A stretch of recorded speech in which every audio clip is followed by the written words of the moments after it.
So yun po, no, what's up sa inyo mga pinagpala, no? So welcome sa ating YouTube channel. Dito sa ating channel mga pinagpala is puro good vibes lang po tayo. Magbibigay ho tayo ng reaction dito sa video na ito na isang lalaki ho ang galit na galit ho dito sa isang joyride rider mga kaibigan. Pinagsusuntok ho yung kanyang motor. Pati ho yung mga salamin ng kanyang motor is binabasag, no, at nag-aamok ng isang suntukan sa isang joyride rider na hindi ho natin malaman ang dahilan, no. So eto nga mga kaibigan, papanoorin ho natin itong video na to at magbibigay ho tayo na konting reaction lamang mga kaibigan, So ito na nga ho mga kaibigan, papanoorin na ho natin itong video at magbibigay ho tayo ng reaction. Okay, so start na natin mga kaibigan.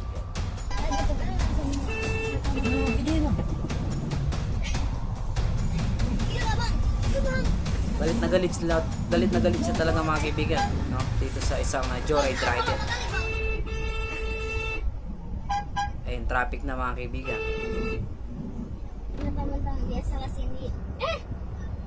No, so hindi na ho siya naawa dito sa joyride rider mga kaibigan, Ayan, no. So sinisira ho yung side mirror ng ating kaibigan joyride rider. O ayan ho, nakikita nyo naman ho. Hindi ho natin alam yung dahilan kung bakit ganito, Ayan, so inaawat na ho sila.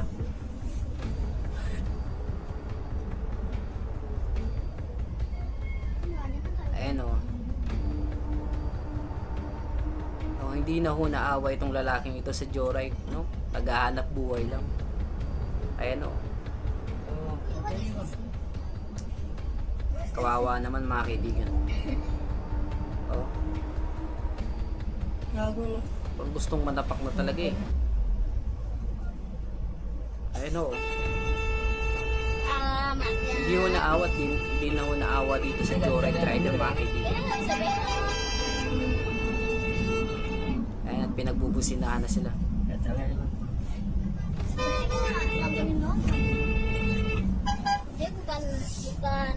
Ayun o. Bukan polisi sih.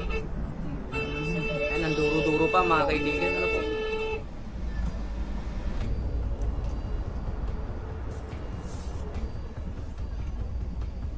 Mayabang din tong lalaking to mga kaibigan.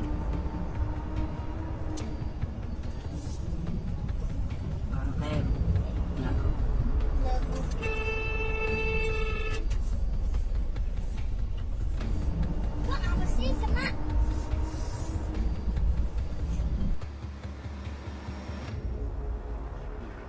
Nga mga kaibigan, so napanood natin yung video, so ano ho ba yung reaction nyo dun about sa lalaki at dun sa joyride rider, So para sa akin po mga kaibigan, di ho natin alam yung dahilan kung bakit sila nagkaganon o bakit galit na galit ho yung lalaki dun sa joyride. So para sa akin kasi ho yung lalaki is kita nyo naman is parang mayabang siya, at nakakaawa naman ho yung joyride rider at naghahanap buhay, So hindi ho natin alam yung dahilan kung bakit ganon. Pero para sa akin sana hindi naman niya sana ginanon yung joyride rider, At kung meron naman siyang kasalanan, sana inintindi na lang ho sana, para at hindi na lang ho sana ginanon dahil ay nakakaawa naman ho, At di natin ho alam kung anong dahilan ng pangyayari, Pero may mali ho yung lalaki na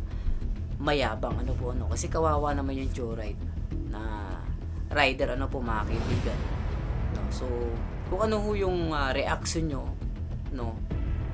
kayo na ho yung humusga doon po sa lalaki na mayabang, at nakakaawa yung joyride, at buti na lamang ho at hindi ho sinapak yung joyride, yung motor lang ho, pero kahit ganun so mali din naman ho, So sana po mga kaibigan, yung mga mayayaman ho dyan, konting lamig naman ho ng ulo at kawawa naman ho yung ibang mga driver o katulad ng joyride rider,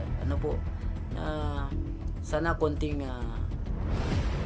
babaan ho yung habaan ho ninyo yung pasensya, at kawawa naman po kaming mahihirap, kawawa naman po yung mahihirap na joyride rider no, sana ho marunong din ho tayong umintindi at umunawa sa kanila. Ano po, kung meron ho man na nagawa ng kasalanan yung joyride, pag-usapan nyo, hindi ho yung sa brutal na ginagawa nyo, no? Sinisira nyo yung motor niya, ano po. Pero okay na din ho yun mga kaibigan, at least ho, hindi ho pumalag yung joyride rider at hindi ho nagkasagitan sila, ano po. So sana safe na ho yung joyride rider at sana makauwi ho ng safe yung rider na yon, ano po, no. So nakakaawa ho mga kaibigan. So hanggang dito na lang po ang ating video. So maraming salamat po sa mga nanood. Thank you.